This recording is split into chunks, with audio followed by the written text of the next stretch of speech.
اعوذ باللہ من الشیطان الرجیم بسم اللہ الرحمن الرحیم ربی اشرح لی صدری ویسر لی امری واحلل عقدۃ من لسانی یفقہوا قولی۔ سورہ آل عمران۔ الم تر الی الذین اوتوا نصیبا من الکتاب، کیا نہیں دیکھا آپ نے ان لوگوں کی طرف جنہیں دیا گیا کتاب کا کچھ حصہ، یدعون الی کتاب اللہ، جب بلائے جاتے ہیں اللہ کی کتاب کی طرف، لیحکم بینہم، تاکہ تصفیہ کر دے ان کے باہمی جھگڑوں کا، ثم یتولی فریق منہم، تو ان میں سے ایک گروہ منہ پھیر لیتا ہے، وہم موردون، اور وہ روگردانی کرنے والے ہوتے ہیں۔ ذالک بانہم قالوا، یہ بے باکی ان کی اس وجہ سے تھی کہ وہ کہتے تھے لن تمسنا النار الا ایاما معدودات، کہ بالکل نہ چھوئے گی ہمیں دوزخ کی آگ مگر گنتی کے چند دن، وغرہم، اور فریب میں مبتلا کر رکھا ہے، فی دینہم، انہیں ان کے دین نے، ما کانوا یفترون،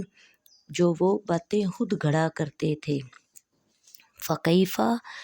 سو کیا حال ہوگا، اذا جمعناہم لیوم لا ریب فیہ، اس دن جب ہم جمع کریں گے انہیں اس روز جس کے آنے میں کوئی شک بھی نہیں ہے، ووفیت، اور پورا دیا جائے گا، کل نفس، ہر جان کو، ما کسبت وہم لا یظلمون، اس نے جو کمایا اور ان پر ظلم نہیں کیا جائے گا۔ کل فرما دیجئے، کل اللہم مالک الملک، عرض کرو اے اللہ، اے مالک سب ملکوں کے مالک، تؤتی الملک من تشاء،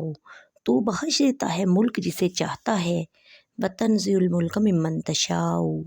اور چھین لیتا ہے ملک جس سے چاہتا ہے، وتعز من تشاء، اور تو عزت دیتا ہے جس کو چاہتا ہے، وتذل من تشاء، اور تو ذلت دیتا ہے جس کو چاہتا ہے، بیدک الخیر، تمام بھلائیاں تیرے ہاتھ میں ہے، انک علی کل شیء قدیر، بے شک تو ہر چیز پر قدرت رکھنے والا ہے۔ تولج اللیل فی النہار، تو داخل کرتا ہے رات کا کچھ حصہ دن میں، وتولج النہار فی اللیل،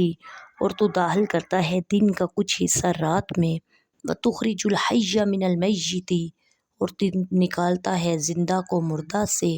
وتخرج المیت من الحی، اور نکالتا ہے مردہ کو زندہ سے، وترزق من تشاء، اور رزق دیتا ہے جسے چاہتا ہے، بغیر حساب، بے حساب۔ لا یتخذ المؤمنون الکافرین اولیاء، نہ بنائے مومن کافروں کو اپنا دوست، من دون المؤمنین، مومنوں کو چھوڑ کر، ومن یفعل ذلک، اور جس نے کیا یہ کام، فلیس، پس نہ رہا، من اللہ، اللہ کے ہاں، فی شیء، اس کا کوئی تعلق بھی، الا ان تتقوا منہم تقاتا، مگر اس حالت میں کہ تم کرنا چاہو ان سے اگر اپنا بچاؤ، ویحذرکم اللہ نفسہ، اور اللہ تعالیٰ ڈراتا ہے تمہیں اپنی ذات سے، وإلی اللہ المصیر، اور اللہ کی طرف ہی سب نے لوٹ کر چلے جانا ہے۔ کل فرما دیجئے، ان تخفوا، اگر تم چھپاؤ، ما فی صدورکم، جو تمہارے دلوں میں ہے، او تبدوہ یعلمہ اللہ، یا ظاہر کرو اللہ تعالیٰ اسے خوب جانتا ہے، ویعلم ما فی السماوات وما فی الارض، اور وہ جانتا ہے جو کچھ آسمانوں میں ہے اور جو کچھ زمین میں ہے، واللہ علی کل شیء قدیر، اور اللہ تعالیٰ ہر چیز پر قدرت رکھنے والا ہے۔ بسم اللہ الرحمن الرحیم۔ تفسیر سورۃ البقرہ کی آیت نمبر 23۔ الم تر الی الذین اوتوا نصیبا من الکتاب، کیا تم نے ان لوگوں کو نہیں دیکھا جنہیں کتاب کا کچھ حصہ دیا گیا۔ اس آیت کا خلاصہ یہ ہے کہ یہودیوں کو توریت شریف عطا کی گئی، اس کے علوم و احکام سکھائے گئے، اس توریت میں تاجدار رسالت کے اوصاف و احوال اور دین اسلام کی حقانیت کا بیان بھی تھا۔ اس سے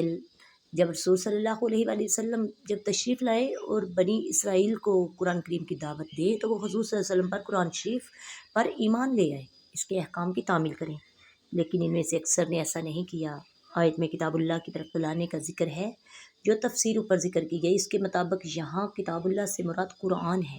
اگر کتاب اللہ سے مراد توریت ہوتی تو معنی یوں ہوتے کہ جب یہودیوں کو توریت کی طرف بلایا جاتا ہے تاکہ وہ توریت ہی ان کے درمیان نبی کریم صلی اللہ علیہ وسلم اور قرآن کی حقانیت کا فیصلہ کر دے، تو وہ توریت سے بھی منہ پھیر لیتے۔ ذالک بانہم قالوا، یہ جرات انہیں اس لیے ہوئی کہ وہ کہتے ہیں، اس آیت میں فرمایا گیا یہودیوں کو اللہ عز و جل کی کتاب اور اس کے احکام سے منہ پھیرنے کی یہ جرات اس لیے ہوئی کہ انہوں نے اپنی نجات و بخشش کے من گڑت خیالات پال رکھے تھے، جن میں سے ایک یہ بھی کہ یہ کہتے ہمیں جہنم کی آگ ہرگز نہ چھوئے گی مگر گنتی کے کچھ دن، 40 یا دن یا ایک ہفتہ، پھر کچھ غم نہیں۔ یا یہودی کہتے تھے ہم اللہ عز و جل کے پیارے ہیں۔ اللہ تعالیٰ نے اس طرز عمل پر فرمایا کہ ان کی ایسی ہی من گڑت باتوں نے ان کے دین کے بارے میں انہیں دھوکے میں ڈال کے رکھا ہے۔ تولج اللیل فی النہار، تو رات کا کچھ حصہ دن میں داخل کر دیتا ہے۔ گرمیوں میں رات چھوٹی اور دن بڑے کر دینا، سردیوں میں دن چھوٹی اور راتیں لمبی کر دینا اللہ ہی کے نظام میں ہے۔ وَتُخْرِجُ الْحَيَّ مِنَ الْمَيِّتِ، تو مردہ سے زندہ کو نکالتا ہے۔ مردہ سے زندہ کو نکالنا یوں جیسے زندہ انسان کو بے جان نطفے سے پیدا کرنا، اور پرندے کے بچے کو بے روح انڈے سے، اور زندہ دل مومن کو مردہ دل کافر سے۔ یوں ہی زندہ سے مردہ نکالنا اس طرح جیسے کہ زندہ انسان سے بے جان نطفہ، اور زندہ پرندے سے بے جان انڈا، اور زندہ دل سے ایماندار مردہ دل کا کافر۔ لا يتخذ المؤمنون الکافرین اولیاء من دون المؤمنین، مسلمانوں کو چھوڑ کر کافروں کو اپنا دوست نہ بنائے۔ حضرت عبادہ بن صامت رضی اللہ تعالیٰ عنہ نے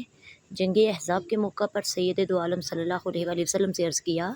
کہ میرے ساتھ 500 یہودی ہیں جو میرے حلیف ہیں، میری رائے ہے کہ میں دشمن کے مقابلے میں ان سے مدد حاصل کروں۔ اس پر یہ آیت کریمہ نازل ہوئی اور کافروں کو دوست اور مددگار بنانے کی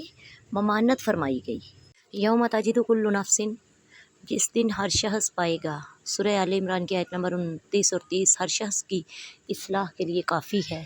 اس آیت پر جتنا زیادہ غور کرے اتنا ہی دل میں خوف خدا پیدا ہوگا اور گناہوں سے نفرت پیدا ہوگی۔ چنانچہ فرمایا کہ تم فرما دو کہ اگر تم اپنے دل کی باتیں چھپاؤ یا ظاہر کرو تو اللہ کو سب معلوم ہے۔ تمہارے دلوں کا ایمان و نفاق،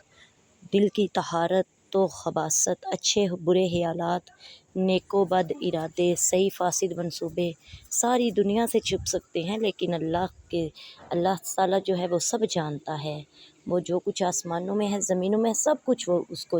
علم ہے۔ وہ تمہیں فرماتا ہے تم اپنے دل کی بات چھپاؤ یا ظاہر کرو، مجھے سب ہی پتہ ہے۔ اللہ تعالیٰ سے دعا ہے ہمیں دین کی سمجھ عطا فرمائے، قرآن پڑھنے اور پڑھانے کی توفیق عطا فرمائے۔ وما علینا الا البلاغ المبین۔ السلام علیکم ورحمۃ اللہ وبرکاتہ۔